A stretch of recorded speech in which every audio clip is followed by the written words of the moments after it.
Let's get sweaty. 1 and 2. And again, there's some really interesting stuff in here.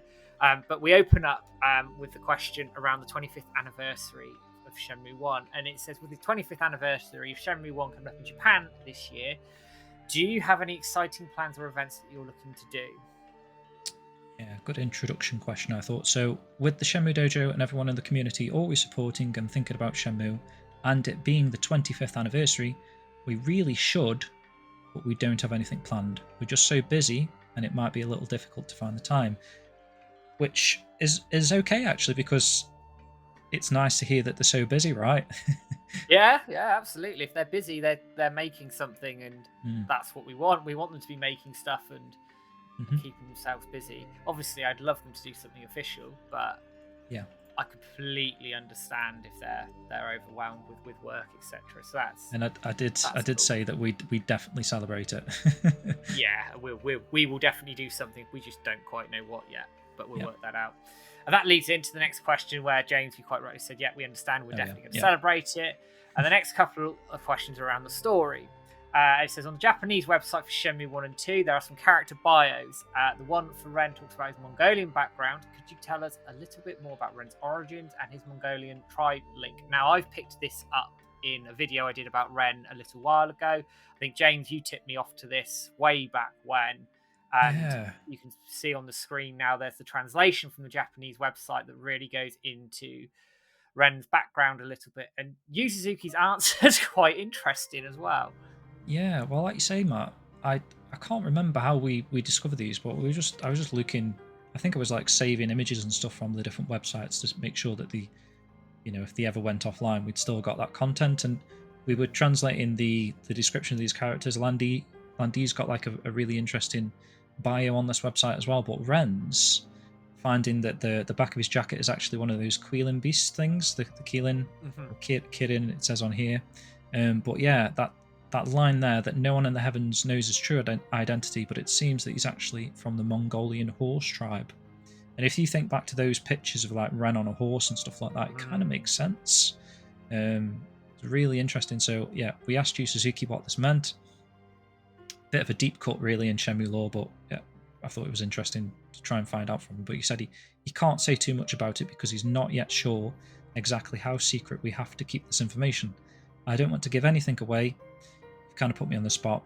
It might be a spoiler, so I don't think I can say sorry, which is really interesting because he's so hesitant to express what this actually means in Ren's bio, it must mean that it means something for the future of his character or something. There must be something to his background. Otherwise, he'd just straight up say like, oh, that was an old idea and it's not there anymore. Or, Ren's just a street thug. Where it just seems like there is something more to Ren's character that we don't quite know yet. Yeah, and then it's also interesting that Sega Japan, who obviously built that website, included that information, and it very much flew under the radar. And then Yu Suzuki's answer to that is one of, he wants to keep his cards very close to his chest. Yeah. Which says to me there's going to hopefully be more exploration around Ren's origins, and maybe that comes into play in later chapters, which would be really cool to see. And then hopefully that artwork that you talked about with Ren on the horse comes into play, which will be amazing to see that. Coming on then to the next question, we talk about, again, this might also be a spoiler, but we get an interesting answer to this one.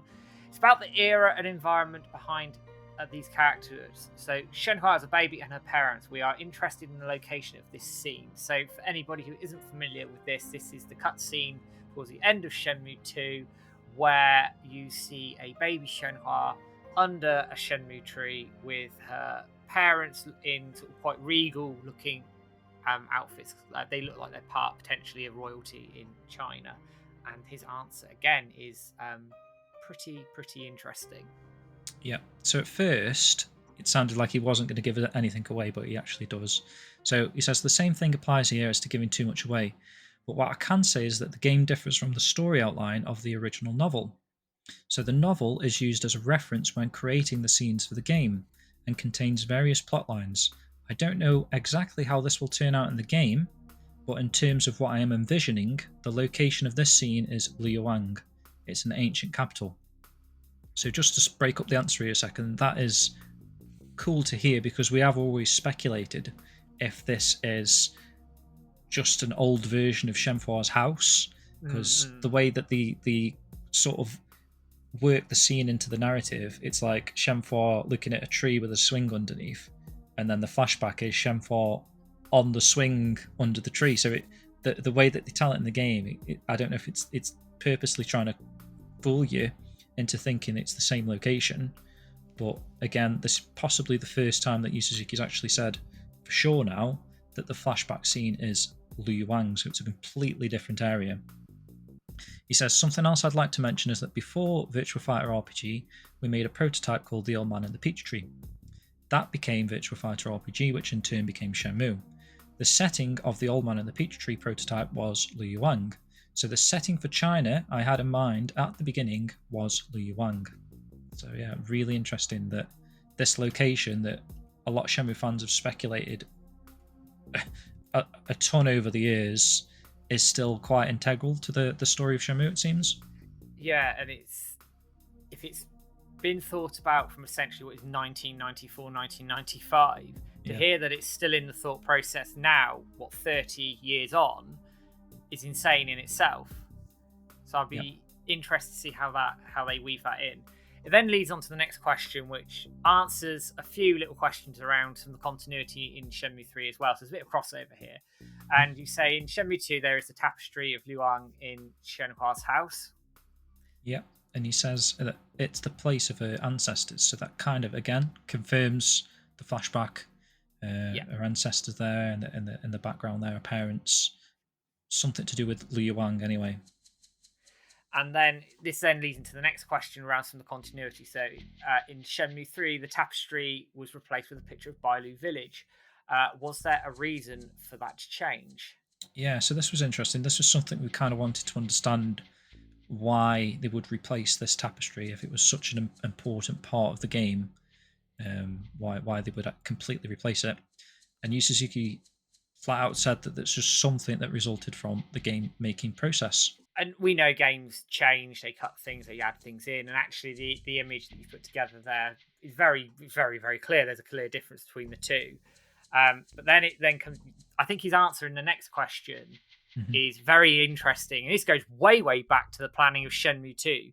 And again, I think this has never really been spoken. I don't think this has been spoken about before in the context of the way they were planning it. So this answer is really interesting. So you've gone back and said, look, that there isn't any particular meaning behind the change. And then he comes back with a really interesting answer here. Yeah, so he says not really. So, I mean, it's strange that they would make the change in the first place. But again, this is the reason why. So he says, during the development of Shenmue 2, originally the plan had been to include Liang, you see, but portraying Liang turned out not to be so feasible due to the increased content that it would have required. So in order to keep things manageable, Shenmue 2 was just kept to Guilin. You kind of had to pare it back a little. Interesting. That's very, very interesting, because that, again, I could be wrong, but I don't think he's ever mentioned in interviews gone by that actually Liang was going to be in Shenmue 2 and they had to step it back. Yeah, well, how mental would that have been, that you've been to Hong Kong, Kowloon, Guilin, Bailu Village, etc., and then all the way up until Luang? So would Luang have originally been the next destination, or would there have been something else in between as well? I don't know. It's insane, isn't it? Unless the flashback where they actually created that location of Luang could have been continued even further, like a flashback that turns into like a playable section in Luang, or maybe more of that. You took the words right out of my mouth there. I was going to say, do you think it could have been a playable section? And that is one way they could have done. Can you imagine, going, like you say, going through Hong Kong, Kowloon, Guilin? The game would have been like 25 discs. It would have been huge. It would have been insane, wouldn't it?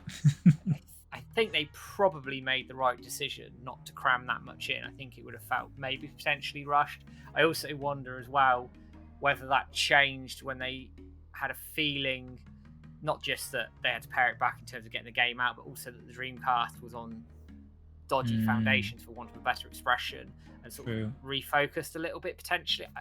I'm guessing, I don't know. And if you think they had to cut out things already like Meow Village and some of the cut content that was originally planned for Shenmue 2 outside of this, discovering that they also plan to put Luang in as well, which is crazy. And then the next question to follow up to that is there a possibility that you'll see Luang in the future? Yeah, so this is somewhat strange, I think. He says that depends on how many more chances there will be to make a Shenmue game.